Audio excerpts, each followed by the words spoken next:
মোৰ নাম জিয়া। মই দুখীয়া পৰিয়ালৰ আছিলোঁ। মোৰ শহুৰহঁতৰ এটা যৌথ পৰিয়াল আছিল আৰু আমি সকলোৱে একেলগে আছিলোঁ। মোৰ ছোৱালীয়ে খুৰাকক ইমানেই ভাল পাইছিল যে ৰাতিৰ আহাৰ কেৱল তেওঁৰ হাতৰ পৰাহে খাইছিল। মই যদি তাইক নিজৰ হাতেৰে খুৱাই দিওঁ তেন্তে তাই কান্দিবলৈ আৰম্ভ কৰিছিল। খুৰা আৰু ভতিজীৰ মাজত ইমান মৰম দেখি বৰ ভাল লাগিছিল। আচৰিত কথাটো হ'ল যে যেতিয়া মই দেউৰেকৰ বিয়াৰ কথা কওঁ, মোৰ ছোৱালীজনীয়ে কিবা নহয় কিবা কাৰণ বিচাৰি সেই বিয়াৰ সম্পৰ্ক নাকচ কৰিছিল। এদিন মই ৰুমটো আন্ধাৰ কৰি খুৰাকৰ কাপোৰ পিন্ধি মোৰ জীয়েকৰ ৰুমলৈ গ'লোঁ। মই ৰুমলৈ অহা মাত্ৰ 5 মিনিটহে হৈছিল। তেনেতে মোৰ ছোৱালীজনীয়ে এনেকুৱা এটা কথা ক'লে যিটো শুনাৰ পিছত মোৰ ভৰিৰ তলৰ পৰা যেন মাটি পিছলি গ'ল। অভিভাৱকসকলে প্ৰায় অজ্ঞান হৈ থাকে আৰু তেওঁলোকৰ সন্তানে এনে কাম কৰিবলৈ আৰম্ভ কৰে যিবোৰ পিতৃ মাতৃয়ে কেতিয়াও ভাবিবই নোৱাৰে। মোৰ স্বামীয়ে বহু আগতেই মৃত্যুবৰণ কৰিছিল। ভগৱানে মোক এজনী ধুনীয়া ছোৱালী দিছিল। মোৰ শহুৰৰ ঘৰত এজন দেউৰো আছিল যি মোৰ স্বামীতকৈ বয়সত বহুত সৰু আছিল। এটা সন্তান জন্ম দিয়াৰ পিছত মোৰ আন এটা সন্তান জন্ম দিয়াৰ ইচ্ছা নাছিল। মোৰ স্বামীৰ এজনে ভায়েক আছিল। মোৰ দেউৰ অতুলে মোক সদায় মাকৰ দৰে ব্যৱহাৰ কৰিছিল কাৰণ মোৰ স্বামীৰ মাক দেউতাক এই পৃথিৱীত জীয়াই নাছিল।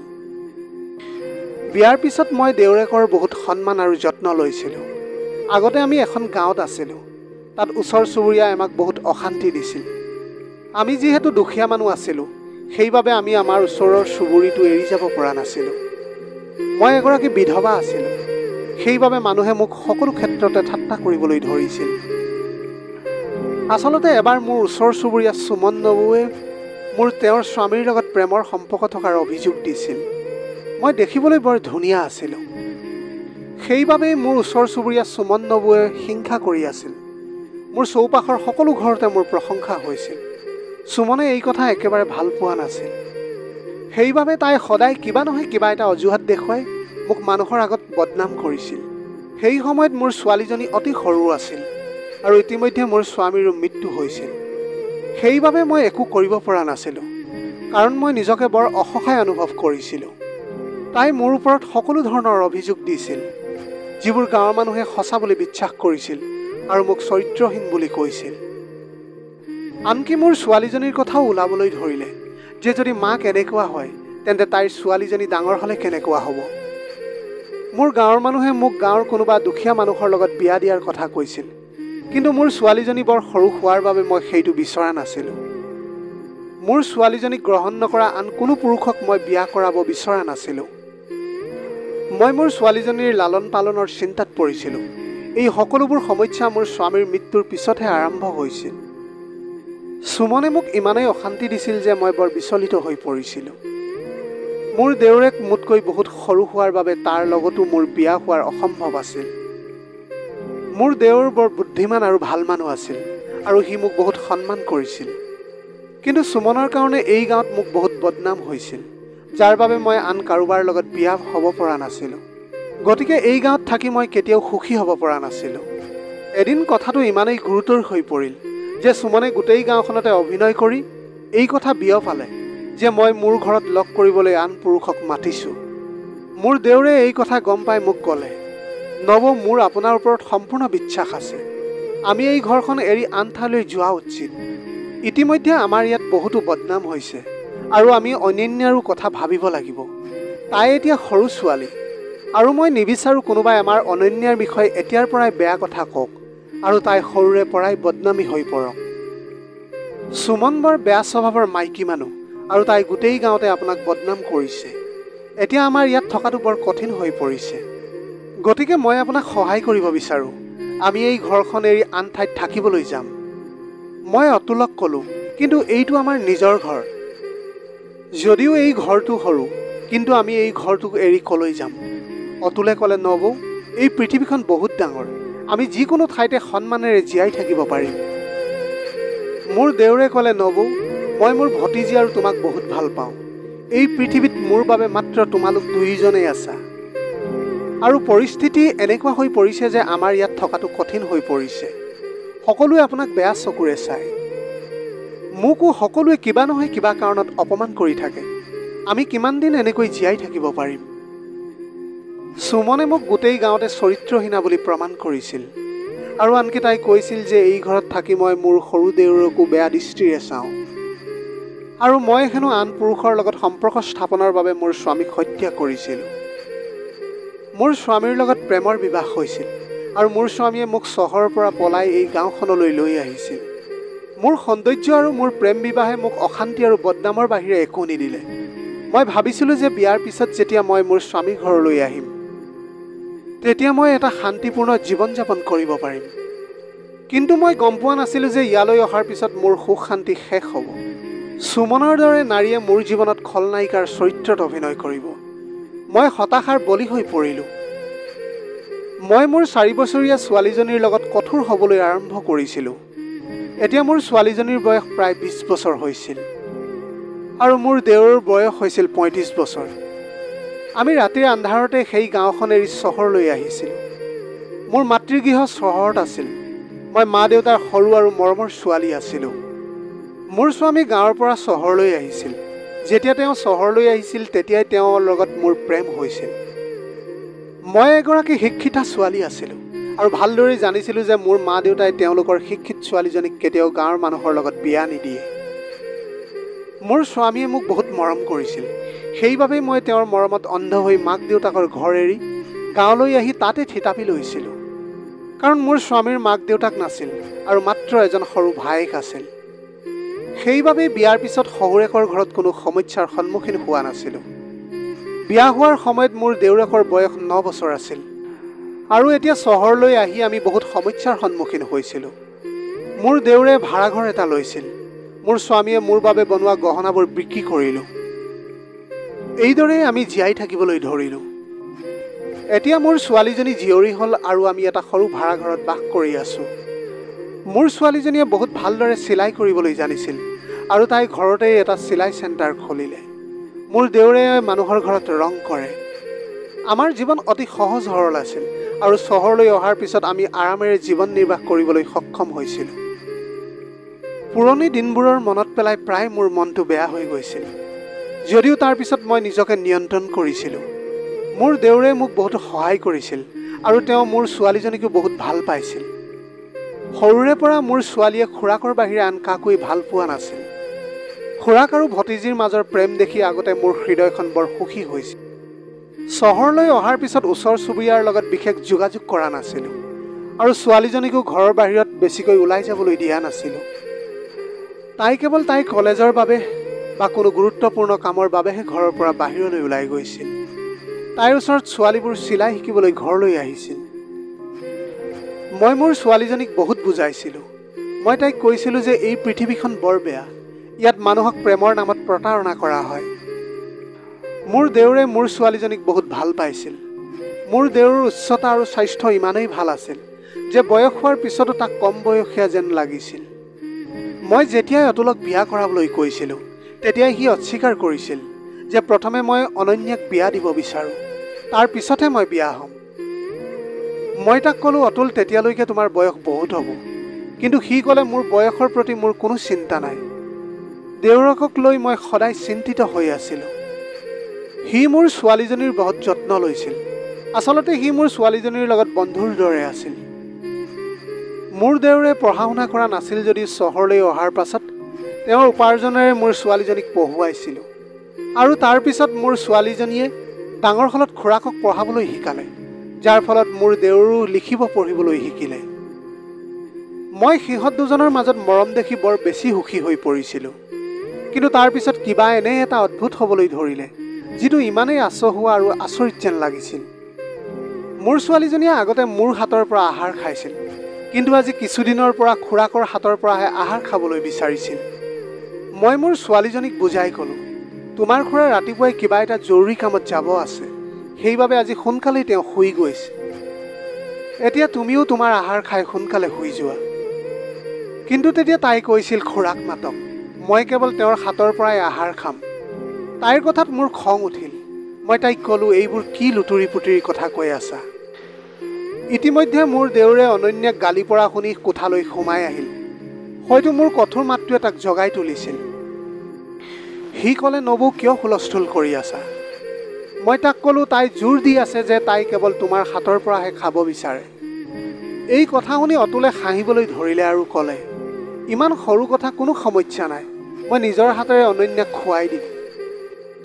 অনন্যাই তেতিয়া অতুলৰ হাতৰ পৰা খাদ্য খালে আৰু অতুল প্ৰায় 1 ঘণ্টামান অনন্যাৰ কোঠাত বহি থাকিল। ৰাতি তেতিয়া 11 বাজিছিল। মই ক'লোঁ তাইক আহাৰ খুৱাওঁতে খুৱাওঁতে তোমাৰ 1 ঘণ্টা সময় লাগি গ'ল। তুমি সদায় ৰাতিপুৱা সোনকালে টোপনিৰ পৰা উঠা। এনেকৈ যদি ইমান দেৰিলৈকৈ সাৰ পাই থাকে তেন্তে ৰাতিপুৱা কেনেকৈ সাৰ পাবা? তাৰপিছত সি ক'লে, নবৌ, আমি খুৰা আৰু ভতিজীয়ে কথা পাতি আছিলোঁ। কথা পাতি থাকোঁতে কিছু সময় লাগিল। মই অতুলক ক'লোঁ, কথা পাতি সময় নষ্ট নকৰিবা, এতিয়াই গৈ শুই থাকা। মই এইটো কথা ভাবি আচৰিত হৈছিলোঁ যে হঠাৎ অনন্যাৰ এনে কি হ'ল যে তাই খুৰাকৰ হাতেৰেহে আহাৰ খাব। এই কথাটো বহুদিন এনেকৈ চলি থাকে। এতিয়া অনন্যাই প্ৰতিদিনে এই কামটো কৰিবলৈ ধৰিলে আৰু অতুলে তাইক খুৱাই দিয়াৰ অজুহাতত 2 ঘণ্টা 3 ঘণ্টাৰ পিছতে তাই কোঠাৰ পৰা ওলাই আহিছিল।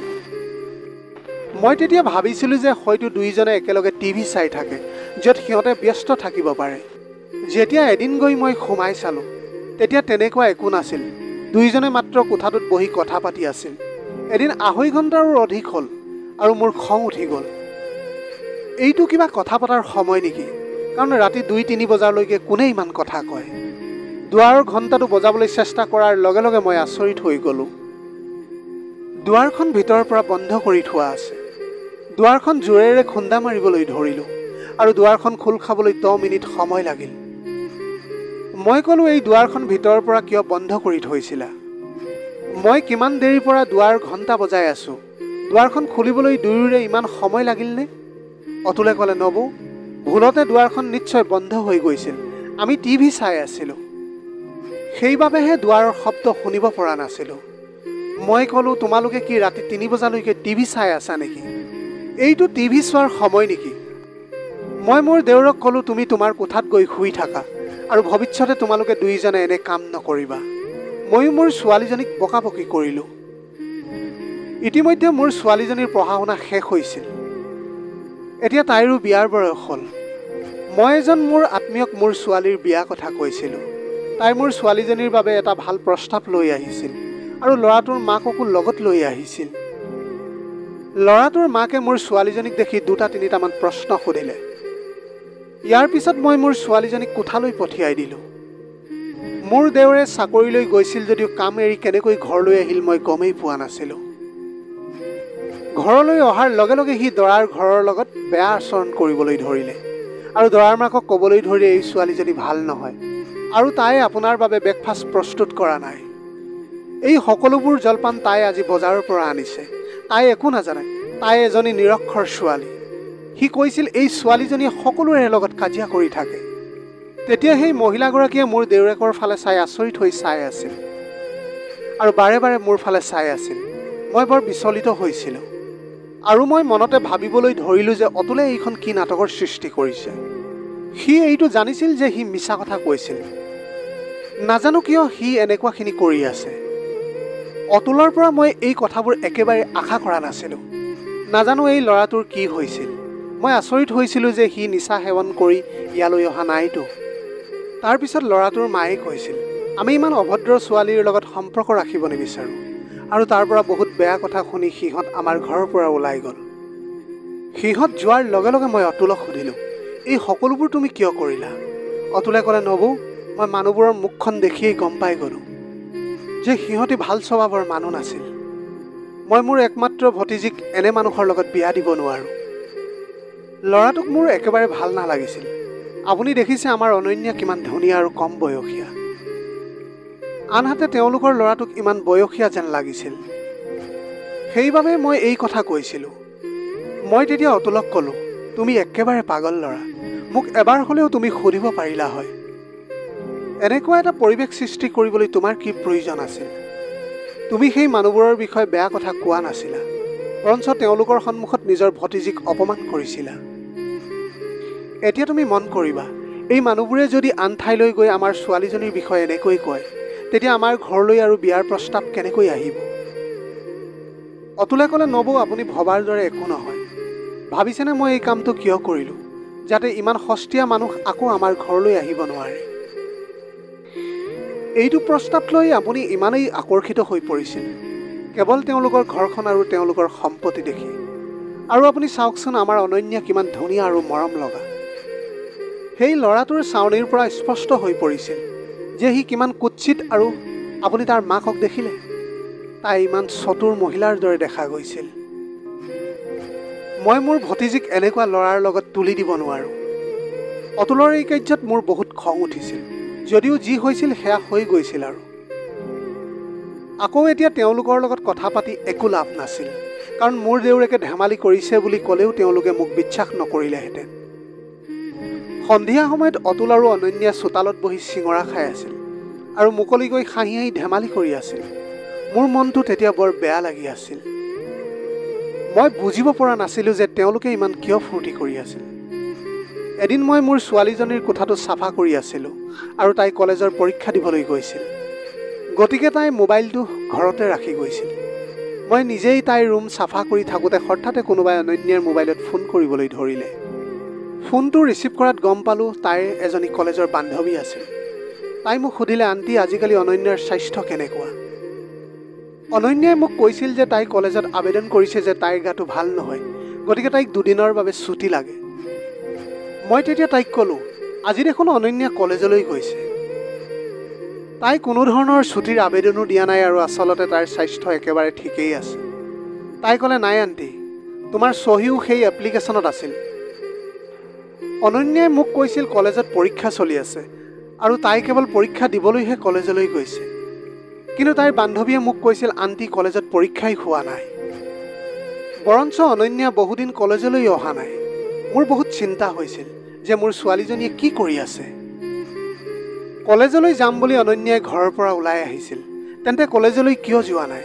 মই তাইৰ বান্ধৱীক ক'লোঁ, আমি তাইৰ বিষয়ে কথা পাতিছোঁ বুলি তাইক নক'বা। আৰু ফোনটো কাটি অনন্যাৰ মোবাইলটো তাইৰ ৰুমতে নিজেই ৰাখিলোঁ। সন্ধিয়া হোৱাত মই অতুল আৰু অনন্যাক মাতিলোঁ।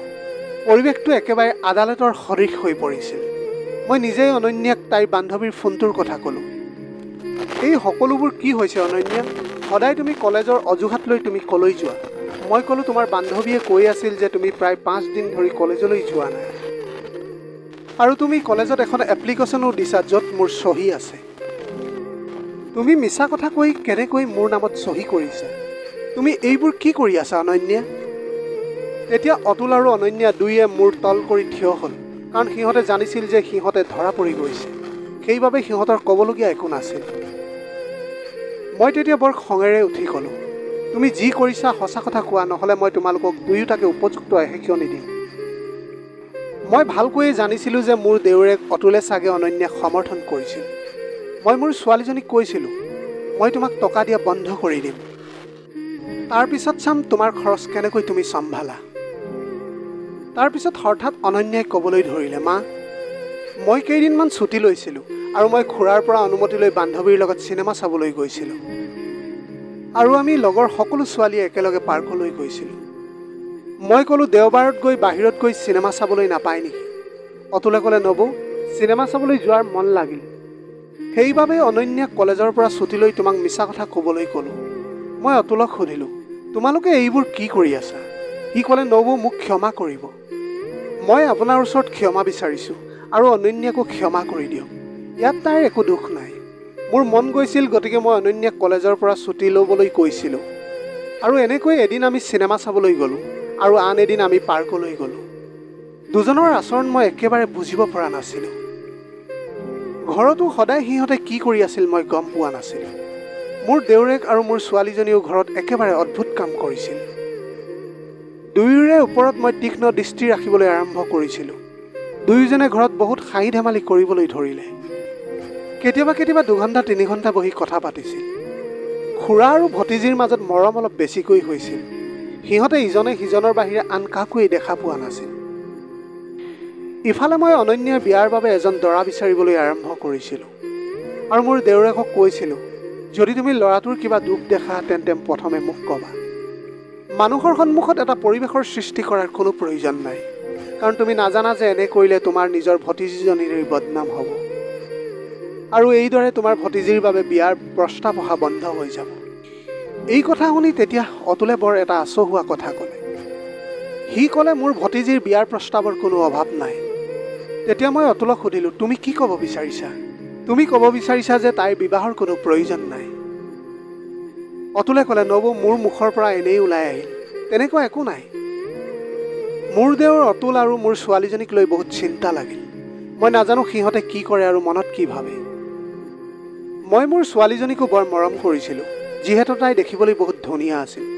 এইটো মোৰ বাবেই হৈছিল যে মই সিহঁত দুয়োটাকে ইমান স্বাধীনতা দিছিলোঁ। এইবাৰ ছোৱালীজনীৰ বিয়াৰ বাবে এটা ভাল সম্পৰ্ক আহিছিল, য'ত কোনো দুখ বিচাৰি নাপালোঁ। ল'ৰাটো কম বয়সীয়া, ধুনীয়া আৰু তাৰ পৰিয়ালটো বৰ ভাল আছিল আৰু সি এটা ধনী পৰিয়ালৰ আছিল। যেতিয়া মই অতুললৈ চালোঁ, মই বুজিলোঁ যে এতিয়া সি কোনো দুখ বিচাৰি পোৱা নাই। অতুলৰ মুখখন বৰ বিচলিত হোৱা যেন লাগিছিল। ল'ৰাজনৰ পৰিয়ালে ক'লে, আমি আপোনাৰ ছোৱালীজনীক বহুত বেছি ভাল পাইছোঁ আৰু আমি এংগেজমেণ্ট অনুষ্ঠানটো যিমান পাৰি সিমান সোনকালে কৰিব বিচাৰিছোঁ। এই কথা শুনি মোৰ বৰ ভাল লাগি গ'ল। তেওঁলোকে ক'লে, এতিয়া আমি আপোনাৰ ঘৰলৈ আহিছোঁ। এবাৰ আপোনালোকেও আমাৰ ঘৰলৈ আহি সকলো তথ্য জানি লওক। তাৰপিছত সকলো কথা বতৰা হৈ যাব আৰু বিয়াৰ তাৰিখো তেনেকৈ ঠিক হৈ যাব। লগে লগে আমাক তেওঁলোকৰ ঘৰলৈ মাতিলে। ময়ো কৈছিলোঁ যে আমি দুদিন পিছত আপোনালোকৰ ঘৰলৈ আহিম। তেওঁলোকে আমাৰ ঘৰৰ পৰা ওলাই যোৱাৰ লগে লগে অতুলে কৈছিল যে আমি এই সম্পৰ্কটো নকৰোঁ। মই আচৰিত হৈ অতুলৰ ফালে এনেকৈ চালোঁ যেন তেওঁ মোৰ ছোৱালীজনীক বিয়া হোৱাটো নিবিচাৰে। মই ক'লোঁ, এই সম্পৰ্কতনো আকৌ কি ভুল আছে? এই সম্পৰ্কটো কিয় ভাল নহয়? এনে সম্পৰ্ক কেৱল ভাগ্যৰ বলতহে পোৱা যায়। এইটো ইমানেই শিক্ষিত সম্পৰ্ক যে মোৰ ছোৱালীজনীক ইয়াত মই বিয়া দিবলৈ সন্মত হৈছোঁ আৰু ভগৱানক ধন্যবাদ জনোৱা যে তোমাৰ ভতিজীজনীৰ ভাগ্য উদয় হৈছে। মই মোৰ ছোৱালীজনীক এই পৰিয়ালত বিয়া দিম আৰু এইটো অতি সোনকালে দিম। এনেকুৱা নহয় যাতে এই সম্পৰ্ক আমাৰ হাতৰ পৰা গুচি যায়। তেওঁলোক বৰ ধনী আৰু শিক্ষিত লোক আৰু ভৱিষ্যতে বোৱাৰীৰ ওপৰত কোনো ধৰণৰ বেয়া ব্যৱহাৰো নকৰে। মোৰো ভাল লাগিল যে তেওঁলোকে কৈছিল, দুদিন পিছত আপোনালোকৰ ছোৱালীজনীও আপোনালোকে আমাৰ ঘৰলৈ লৈ আহিব। দুয়োটা ল'ৰা ছোৱালী একেলগে বহি কিছু কথা পাতিব, কাৰণ দুয়োটাই একেলগে জীৱনটো কটাব লাগিব। সেইবাবে সিহঁতৰ বাবে কথা পতাটো অতি প্ৰয়োজনীয়। তেওঁলোকৰ আচৰণ মোৰ বহুত ভাল লাগিল, কাৰণ বিয়াৰ আগতে ল'ৰা আৰু ছোৱালীজনীক কথা পাতিবলৈ দিয়া মানুহ খুব কম থাকে। মই অনন্যা আৰু অতুলক কৈছিলোঁ বিয়াখন তাতহে হ'ব। এই কথা শুনাৰ লগে লগে দুয়ো মৌন হৈ পৰিল। মই তেওঁলোকৰ মৌনতাক হয় বুলি ধৰি ল'লোঁ, কাৰণ মৌনতাৰ অৰ্থ এইটোৱেই, আমি ল'ৰাটোৰ ঘৰলৈ যাবলৈ সাজু হ'বলৈ ধৰিলোঁ। অনন্যাৰ বাবে ধুনীয়া চুট এটা বাছি উলিয়াইছিলোঁ আৰু নিজকেও বহুত ভালকৈ প্ৰস্তুত কৰিছিলোঁ। কিন্তু দুদিন পিছত যেতিয়া আমি সিহঁতৰ ঘৰলৈ যাব লগা হ'ল, তেতিয়া মোৰ ঘৰত খৰখেদা লাগিল, কাৰণ অতুল আৰু অনন্যা ঘৰত উপস্থিত নাছিল। খালী হাতখন লৈ যোৱাটো ভাল নহ'ব বুলি ভাবি ল'ৰাটোৰ পৰিয়ালৰ বাবে উপহাৰ কিনিব বুলি দুয়ো ঘৰৰ পৰা ওলাই আহিছিল। কিন্তু সিহঁতে বজাৰলৈ যোৱা 2-3 ঘণ্টাই পাৰ হৈ গৈছিল আৰু এতিয়াও সিহঁত ঘৰলৈ উভতি অহা নাছিল। তেওঁলোকে আমাক দুপৰীয়া আহাৰ খাবলৈ মাতিছিল। তেতিয়া সময় প্ৰায় 3 বাজিছিল আৰু দুপৰীয়া আহাৰ খোৱাৰ সময় পাৰ হৈ গৈছিল। মই অতুলক ফোন কৰিলোঁ, কিন্তু সি ফোনটো ৰিচিভ কৰা নাছিল। আৰু কিছু সময়ৰ পাছত যেতিয়া ফোনটো ৰিচিভ কৰিলে, তেতিয়া সিহঁতি ক'লে, আমি আহি আছোঁ, আমি বাটত আছোঁ, ট্ৰেফিক আছে, সেইবাবে আমাৰ দেৰি হৈছে। কিন্তু কিছু সময়ৰ পাছত অতুলে মোবাইলটো বন্ধ কৰি দিলে আৰু অনন্যাৰ নম্বৰটো ছুইচ অফ হৈ গ'ল। দুয়োৰে নম্বৰত বাৰে বাৰে ফোন কৰিবলৈ চেষ্টা কৰিছিলোঁ। ফোন নলগাত মই বিচলিত হৈ পৰিছিলোঁ। দুয়োৰে নম্বৰ ছুইচ অফ হৈ আছিল। সন্ধিয়া 4 বাজি গৈছিল। অতুল আৰু অনন্যা এতিয়াও নিৰুদ্দেশ হৈ আছে। মই ভাবিছিলোঁ মই অকলেই যাওঁ নেকি, কিন্তু তেওঁলোকে যেতিয়া সুধিব মোৰ দেওৰ আৰু অনন্যা ক'ত, তেতিয়া মই কি উত্তৰ দিম? এনেকৈয়ে সন্ধিয়া 6 বাজি গ'ল আৰু ময়ো মোৰ ফোনটো ছুইচ অফ কৰি থৈছিলোঁ, কাৰণ তেওঁলোকৰ প্ৰশ্নৰ উত্তৰ দিবলৈ মোৰ সাহস নাছিল।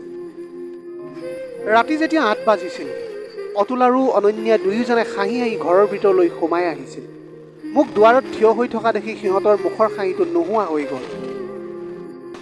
মই ক'লোঁ, তোমালোক দুয়ো যোৱা 8 ঘণ্টা হ'ল আৰু তোমালোকে এতিয়াহে উপহাৰটো লৈ আহিছে। অতুলে ক'লে, নবৌ প্লিজ মোৰ কথা ভালদৰে শুনা। মই সেই ঘৰত মোৰ ভতিজীক বিয়া দিব নিবিচাৰোঁ। মই অনন্যাক কাৰোৰে লগত বিয়া দিব নিবিচাৰোঁ। আৰু এই কথা কৈ দুয়ো ঘৰৰ ভিতৰত সোমাই নিজৰ নিজৰ কোঠাত আবদ্ধ হৈ পৰিল। অতুলে কোনোদিনেই মোৰ লগত ইমান উচ্চ স্বৰত কথা পতা নাছিল আৰু মোৰ বিৰুদ্ধে সি কেতিয়াও কোনো কাম কৰা নাছিল। তেতিয়াহ'লে আজি তাৰ কি হৈছে? গোটেই ৰাতি মই এই কথা ভাবি থাকিলোঁ, চিন্তা কৰি থাকিলোঁ। মই নাজানিছিলোঁ ছোৱালীজনীৰ কোঠাত গোটেই ৰাতি সিহঁতে কি পৰিকল্পনা কৰি আছিল। আজি মই অনন্যাক ক'লোঁ, আজি তুমি মোৰ ৰুমত সোমা, মই আজি তোমাৰ ৰুমটো চাফ কৰিব লাগিব। তেনেকৈ অনন্যাই গৈ মোৰ ৰুমত শুইছিল। মই অনন্যাৰ চুট পিন্ধি তাইৰ ৰুমলৈ গৈ বিচনাত শুই পৰিলোঁ। মই গভীৰ টোপনিত শুই থকাৰ দৰে অভিনয় কৰি আছিলোঁ। প্ৰায় এঘণ্টামান পিছত অতুলে অনন্যাৰ ৰুমলৈ আহিল আৰু আন্ধাৰত সি মোৰ ওচৰলৈ আহি মোক ক'লে, কি হ'ল? আজি ইমান সোনকালে শুই আছা যে? আজি বহুত কাম আছে। মই সাৰ পোৱাৰ দৰে অভিনয় কৰি আছিলোঁ, যদিও মই মোৰ মুখখন ঢাকি থৈছিলোঁ। আৰু কোঠাটো আন্ধাৰ আছিল বাবে অতুলে মোক চিনি পাব পৰা নাছিল। অতুলে ক'লে, এতিয়া মাত্ৰ 24 ঘণ্টা বাকী আছে। তেতিয়া আমি কাকো ভয় কৰাৰ প্ৰয়োজন নাই। আমি যিয়েই নকৰোঁ মুকলিকৈ কৰিম আৰু নবৌৱে আমাক ৰখাব নোৱাৰিব। আজি মই ইমানেই সুখী যে মই তোমাক কি কওঁ। মই কল্পনাও কৰিব পৰা নাছিলোঁ যে আমি ইমান ভাগ্যৱান হ'ব পাৰোঁ। আনকি মই মোৰ ভৱিষ্যতৰ সপোন দেখিবলৈ আৰম্ভ কৰিছোঁ আৰু তুমি দেখিবা যে বিয়াৰ পিছত আমাৰ জীৱনটো অতি সহজ আৰু সুন্দৰ হৈ পৰিব। বিয়াৰ কথা শুনাৰ লগে লগে মোৰ ভৰিৰ তলৰ পৰা মাটি পিছলি যোৱা যেন লাগিল। সেই সময়ত অতুলে এনেকুৱা কথা কৈ আছিল, সেইটো জীয়েকৰ দৰে ভতিজীৰ লগত। সি ক'লে, তুমি তোমাৰ বিয়াৰ কাপোৰৰ ব্যৱস্থা কৰি লৈছা নহয়? এনেকুৱা হ'ব নালাগে যে শেষ মুহূৰ্তত তুমি বজাৰ কৰিবলৈ জোৰ দিয়া। অতুলে এই কথা কোৱাৰ লগে লগে মই হঠাতে উঠি অতুলৰ মুখত চৰ মাৰি ক'বলৈ ধৰিলোঁ, অতুল, তুমি কেনেকুৱা অসভ্য কথা কৈছা? তোমালোকৰ মাজত কি হৈ আছে মোক সকলো আজি খুলি কোৱা। মই গোটেই সত্যটো জানিব বিচাৰিছোঁ। মোৰ চিঞৰ শুনি অনন্যাও তাত আহি মোৰ হাতখন ধৰি ক'বলৈ ধৰিলে, মা, খুৰাক মাৰপিট নকৰিবা। মই আপোনালোকক সকলো কথা সঁচাকৈ ক'ম। প্ৰথমে অতুলে মোক ক'লে যে মই আমাৰ নিজৰ গাঁৱত বাস কৰা ছোৱালী এজনীৰ প্ৰেমত পৰিছোঁ। যিখন গাঁৱে আপোনাক বহুত কষ্ট দিছিল আৰু সেই মানুহবোৰ যাৰ কথাই আপুনি এইখন ঘৰত উল্লেখ কৰিব নিবিচাৰে। মই সেই গাঁৱৰে গাঁওবুঢ়াৰ ছোৱালীৰ প্ৰেমত পৰিছিলোঁ। মই এদিন সেই গাঁৱৰ মানুহৰ ঘৰত ৰং দিবলৈ গৈছিলোঁ। তাই তেতিয়া তালৈ আহিছিল আৰু তাইক দেখাৰ লগে লগে মই তাইৰ প্ৰেমত পৰিলোঁ আৰু এইদৰে আমাৰ প্ৰেম গভীৰ প্ৰেমলৈ পৰিণত হ'ল। আনহাতে সুমনৰ পুত্ৰ মোহনে অনন্যাক তাইৰ কলেজত লগ পাইছিল আৰু এইদৰে সিহঁতৰ বন্ধুত্ব প্ৰেমলৈ পৰিণত হৈছিল। আমি দুয়ো এনে এখন গাঁৱৰ মানুহৰ প্ৰেমত পৰিলোঁ, যাক আপুনি আগতেই ঘৃণা কৰি আছিল। আমি যদি এই কথা আগতেই ক'লোহেঁতেন তেন্তে আপুনি আমাৰ কথা নুশুনিলেহেঁতেন। সেইবাবে আমি বিয়া হোৱাৰ সিদ্ধান্ত লৈছিলোঁ আৰু আমি বহু ঘণ্টা বহি বহি এইবোৰ কথা ইজনে সিজনৰ আগত শ্বেয়াৰ কৰিছিলোঁ। ময়ো মোৰ অনন্যাৰ বিয়াৰ বাবে টকা সংগ্ৰহ কৰিছিলোঁ আৰু আমি দুয়োজনে এইটোও জানিছিলোঁ যে আমাৰ পৰিয়ালে আমাৰ বিয়াৰ বাবে কেতিয়াও সন্মত নহ'ব। সেইবাবে আমি চাৰিওজনে পলাই গৈ বিয়াৰ পতা সিদ্ধান্ত লৈছিলোঁ। আমি ভাবিছিলোঁ যে আমি প্ৰথমতে কোৰ্ট মেৰেজ কৰিম আৰু তাৰপিছত যেতিয়া লাহে লাহে আপোনালোকে কথাটো গম পাব তেতিয়া আপোনালোকে আমাক ক্ষমা কৰি দিব। তেতিয়া অতুলে ক'লে, নবৌ, আমি আমাৰ প্ৰেমৰ সন্মুখত অসহায় আছিলোঁ। আমি আপোনাক আঘাত দিব বিচৰা নাছিলোঁ, কিন্তু আমি কি কৰিব পাৰিলোহেঁতেন কাৰণ আমি প্ৰেমত পৰিছিলোঁ। সুমন বৌৰ পুত্ৰ আৰু গাঁওবুঢ়াৰ ছোৱালীজনী দুয়োজনেও আমাক সঁচাকৈয়ে ভাল পায়। গতিকে আপোনাৰ ইচ্ছামতে আমি আমাৰ বিয়া পতাটো অসম্ভৱ আছিলে। ইফালে আপুনি অনন্যাৰ দৰা বিচাৰি আছিল। সেইবাবে সদায় মই কিবা অজুহাত দেখুৱাই অনন্যাৰ বিয়া সম্পৰ্কবোৰ বাতিল কৰি দিছিলোঁ। অনন্যাই ক'বলৈ ধৰিলে, মা, খুৰাই মোক বহুত ভাল পায় আৰু খুৰাই মোক সদায় সমৰ্থন কৰি আহিছে। আপুনি খুৰাৰ বিয়া হোৱাটো নিবিচাৰে নেকি? তেওঁৰ বিয়াখনো তেওঁৰ ইচ্ছা অনুসৰি হ'ব লাগে। মা, আপুনি নিবিচাৰেনে আমি আমাৰ পচন্দৰ ব্যক্তিজনৰ সৈতে আমাৰ জীৱনটো সুখেৰে কটাওঁ? অতুলে ক'লে, নবৌ, আমি বিচৰা নাছিলোঁ যে আপুনি এইবোৰ গম পাওক। আমি বিয়া নোহোৱালৈকে আপোনাৰ পৰা এই কথাবোৰ লুকুৱাই ৰাখিব বিচাৰিছিলোঁ। সেইবাবে আমি অজুহাত দেখুৱাইছিলোঁ আপোনাক বাৰে বাৰে। তেতিয়া অনন্যা আৰু অতুলে হাতযোৰ কৰি মোক ক'লে, অনুগ্ৰহ কৰি আমাক ক্ষমা কৰিব। আমাৰ বিয়াখন কাইলৈ বুলি শুনি আপুনি বৰ দুখ পাব। অনন্যাই ক'লে, মা, তুমি মোক শিকাইছিলা যে মোৰ এই পৃথিৱীত পিতৃ নাই, কিন্তু ভগৱানে মোক পিতৃৰ দৰে এজন খুৰা দিছে। সেইবাবেই আমি আগতে ইজনে সিজনক সহায় কৰিছিলোঁ। আমি ইজনে সিজনৰ সন্মতি সাপেক্ষে আমাৰ জীৱনসংগী বাছি লৈছিলোঁ। গাঁৱৰ পৰিৱেশ এতিয়া সম্পূৰ্ণৰূপে সলনি হৈছে, কাৰণ সুমন পেহীৰ মৃত্যুৰ বহু বছৰ হ'ল। এতিয়া তাত সকলোৰে উন্নতি হৈছে। তাত এতিয়া কোনেও আপোনাক একো ক'ব নোৱাৰে, কাৰণ আগৰ মানুহে আপোনাৰ অসহায়তাৰ সুযোগ লৈছিল। এতিয়া আমাৰ অৱস্থা আগৰ তুলনাত বহুত ভাল হৈছে। সেইবাবে কোনেও একো কৰিবলৈ আমাক সাহস নকৰে। অতুলে ক'লে, হয় নবৌ, অনন্যাই একেবাৰে ঠিকেই কৈছে। সুমন নবৌৰ পুত্ৰ মোহন বৰ ভাল আৰু শিক্ষিত ল'ৰা। সি চহৰত কাম কৰে, ভাল উপাৰ্জনো কৰে। মোহনৰ পিতৃ মাতৃ দুয়োৰে মৃত্যু হৈছে। এতিয়া আমাৰ অনন্যাৰ তাত একো অভাৱ নহ'ব। তাৰ ঘৰটো আগৰ দৰে সৰু নহয়। তাৰ উপাৰ্জনৰ টকাৰে সি ঘৰখন ডাঙৰ কৰি তুলিছিল। গাঁওবুঢ়াৰ ছোৱালীজনীও মোৰ সমানেই বয়সীয়াল হৈ পৰিছে। গাঁওবুঢ়াৰ মৃত্যুৰ পিছত আজিলৈকে তাই বিয়া হোৱা নাই। সেইবাবে মই তাইক বিয়া কৰাব বিচাৰোঁ। তাই মোক বহুতো ভাল পায়। তাইক মই আমাৰ ঘৰৰ বোৱাৰী কৰি আনিব বিচাৰোঁ। এইটো সঁচা আছিল যে আগতে যদি সিহঁতে মোক সঁচা কথা ক'লেহেঁতেন আৰু সেই গাঁওখনৰ লগত কেতিয়াও সম্পৰ্ক স্থাপন কৰিবলৈ নিদিলোহেঁতেন। কিন্তু হয়তো আপুনি নিবিচৰা কথাটো আপোনাৰ লগত ঘটে বুলি কোৱাটো সঠিক। দুয়োৱে মোক ভৰিত ধৰি ক'লে, অনুগ্ৰহ কৰি মান্তি হওক। আৰু এনেকৈ মই অৱশেষত মান্তি হ'বলৈ বাধ্য হ'লোঁ। প্ৰিয় দৰ্শক, এয়াই আছিল আজিৰ কাহিনীৰ ভাগ। আজিৰ ভিডিঅ'টি কেনেকুৱা লাগিলে জনাব। যদি ভাল লাগিল তেনেহ'লে লগৰ বন্ধু বান্ধৱীসকলৰ মাজত শ্বেয়াৰ কৰিবলৈ নাপাহৰিব। আপোনালোকৰ গোটেই জীৱনটো হাঁহিৰে উপচি পৰক। পাৰিলে দুখীয়াজনক অলপ সহায় কৰিবলৈ চেষ্টা কৰিব। আপোনালোকৰ অকণমান সঁহাৰিয়ে যদি কোনোবা এজন দুখীয়াৰ জীৱনটো সলনি কৰিব পাৰে, তাতকৈ পুণ্যৰ কাম আৰু এই পৃথিৱীত একোৱেই হ'ব নোৱাৰে। Have a nice day.